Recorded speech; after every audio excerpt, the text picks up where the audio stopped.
ভারত দাদাগিরি ফলাতে যেয়ে তাদের ৫টি অত্যন্ত ব্যয়বহুল যুদ্ধ বিমান শেষ, প্রথম ধাক্কায় শেষ। ভারত হয়তো গভীর রাতে হামলা চালিয়ে বোঝাতে চেয়েছিল যে তারা কত শক্তিধর একটি দেশ, কিন্তু পাকিস্তান যে প্রস্তুত ছিল এবং পাল্টা আঘাত হানবে এইভাবে কল্পনাও করতে পারেনি। ঠিকই পাকিস্তানের বিমান বাহিনী পাল্টা হামলা চালিয়ে তাদের বিমানগুলো নিরাপদে চলে এসছে, কিন্তু ভারতের 5টা অত্যন্ত ব্যয়বহুল, তার মধ্যে 3টা রাফাল যুদ্ধ বিমান, যেটা অনেক দামি, ফ্রান্স থেকে কেনা হয়েছিল, সেগুলো ভূপাতিত। রয়টার্স এই খবর দিয়েছে। দর্শক, পাকিস্তানের পক্ষ থেকে 5টি ভারতীয় যুদ্ধ বিমান ভূপাতিত করার দাবি করা হয়েছে। পাকিস্তানের সামরিক বাহিনীর মুখপাত্র জানান, এর মধ্যে 3টি ফ্রান্সের তৈরি রাফাল, একটি রাশিয়ার তৈরি সু-30 ও অন্যটি মিগ-29 যুদ্ধ বিমান। সু-30 এবং মিগ-29 যুদ্ধ বিমান সোভিয়েত আমলের তৈরি। পাকিস্তানের সঙ্গে ক্রমবর্ধমান উত্তেজনার মধ্যে গত মাসের শেষ দিকে খবর পাওয়া যায় ফ্রান্স থেকে আরো 26টি রাফাল যুদ্ধ বিমান কেনার চুক্তি করেছে ভারত।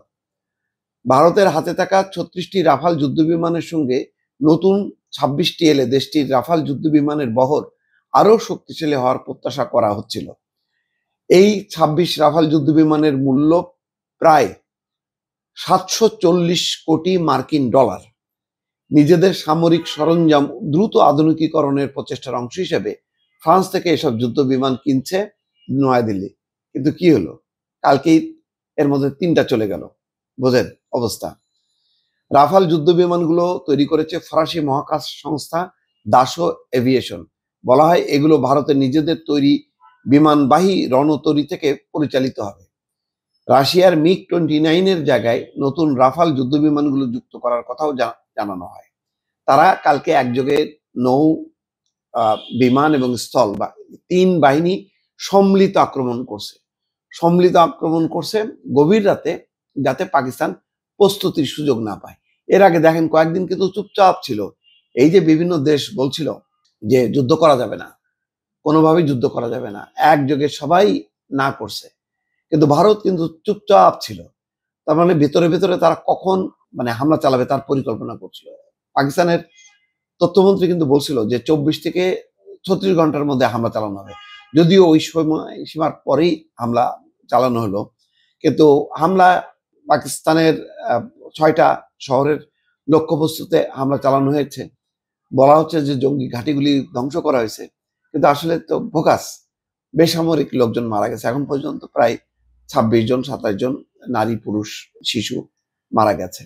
এটা ন্যাক্কারজনক। এটা ট্রাম্প এই কথা শোনার সাথে সাথে বলেছে যে এটা লজ্জাজনক হামলা, কাপুরুষোচিত, রাতের বেলায় ঘুমন্ত মানুষের উপরে হামলা চালানো। এটা ভারত কি তার যে এখানকার সে একটা দাদাগিরি ফলায় বা এই অঞ্চলের যে সে যে মোড়ল সাজে, এটা মানাইলো? তাই যদি মানাইতো তাহলে এই তাদের কি এমন শক্তিমত্তা দেখাইলো যে প্রথম ধাক্কায় 5টা যুদ্ধ বিমান নাই। এবং শুধু তাই না, স্থলভাগেও দেখেন পাকিস্তান সাথে সাথেই পাল্টা হামলা চালায় কাশ্মীর কাছাকাছি অঞ্চলে, ভারতের ভেতরে একটা ব্রিগেড ধ্বংস করে দিছে, 10 জন মারা গেছে। বুঝলেন, একটা সামরিক ব্রিগেড উড়াই দিছে পাকিস্তান। অথচ অর্থনৈতিক, সামরিক সব দিক দিয়ে পাকিস্তান কিন্তু পিছিয়ে আছে, কিন্তু পাকিস্তান তো বলছে যে তারা ছেড়ে দেবে না এবং তারা আক্রমণ হইলে পাল্টা জবাব দেবে, তারা আগ বাড়ায় আক্রমণ করবে না। পাকিস্তান কিন্তু তার কথা রাখলো। ব্লুমবার্গ টিভিকে দেওয়া সাক্ষাৎকারে পাকিস্তানের প্রতিরক্ষা মন্ত্রী খাজা আসিফ বলেছেন, ভারতের 5টি বিমান, কয়েকটি মানুষ্যবিহীন আকাশযান অর্থাৎ ড্রোন এবং নিয়ন্ত্রণ রেখা বরাবর কিছু ফাঁড়ি ধ্বংস করা হয়েছে। কিছুদিন ধরে পারমাণবিক ক্ষমতাধর ভারত এবং পাকিস্তানের মধ্যে চরম উত্তেজনা চলছিল, এখন তার যুদ্ধে গড়িয়েছে। পাকিস্তানের যে আইএসপিআর লেফটেন্যান্ট জেনারেল আহমেদ শরীফ বলেছেন, মঙ্গলবার মধ্যরাতের পর কোটলি, ভাওয়ালপুর, মুরিদকে, বাগ এবং মুজাফফরাবাদে কাপুরুষোচিত ক্ষেপণাস্ত্র হামলা চালিয়েছে ভারত। পাকিস্তান এবং সেনাবাহিনী এর মধ্যে বদলা নিতে শুরু করেছে। পাকিস্তানে ভারতের ক্ষেপণাস্ত্র হামলায় অন্তত 8 জন নিহত, 35 জন আহত হওয়ার কথা জানান, যদি এখন টেলিভিশন স্পটে আরো হতাহতের সংখ্যা আরো বেশি বলে জানানো হয়েছে। অপারেশন সিঁদুর নাম দিয়ে এই হামলা চালানো হচ্ছে।